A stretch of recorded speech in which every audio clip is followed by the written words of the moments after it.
I suppose it didn't come as much as a surprise, and I'm sure we'll talk about it later, but there's very much a Paris versus the rest of France kind of dynamic. So I wasn't hugely surprised when it turned out that, same thing happens here. And obviously, growing up also in Athens, I was aware. Because you love Paris, don't you? Particularly Parisians. Oh, God. I just hate them so much. So much. I'm the world's biggest hypocrite because... Why do you hate Parisians? They're so rude. Like, they're genuinely incredibly rude. Like, both in general... Rightly so. No, rude in general, but also really rude to French people who are not Parisian. Quite rightly. What? Oh, my God. Like, learn how to dress and behave, for God's sake. You'd fit right in. No, Alex. She's speechless. I know how to dress and I will never learn how to behave. These are my 2 rules in life. Speechless. No, so yeah, they're really rude, and but also I think there's a slightly deeper point. And obviously, I'd rather die than live in Paris. But with friends who have moved there, there's that thing where in London, I think New York, etc. You become a Londoner because you live here and you want to be a Londoner, and that's it. Whereas Paris, you can have lived there for 10, 15 years, and if you're not from there, you will still encounter people who go, you're not really Parisian though. Like, you didn't grow up intramuros, like, within the kind of boundaries of the city.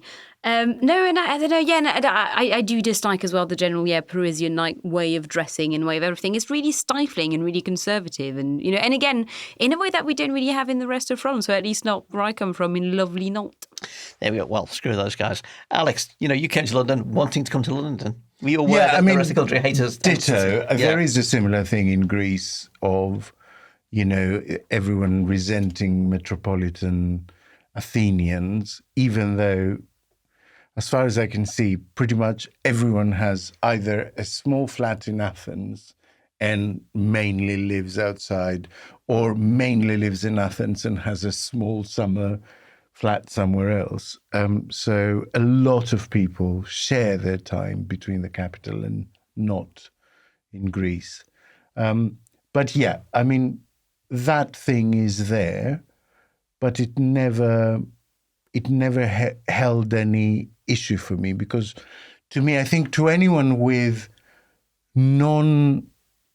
uncomplicated sexuality, you got to go to the capital. Like, being in a small town is not an option for someone that, let's say, is gay and of a particular scene that they want to explore. Do you know what I mean? So I think that's rarely talked about, how the capital of each country is like this massive beacon that attracts perverts. And I say that like in the best way, in the best possible sense, right? It attracts the most creative people, the most curious people, and the most sexually diverse crowd. And that kind of makes it gives it a real soul for me.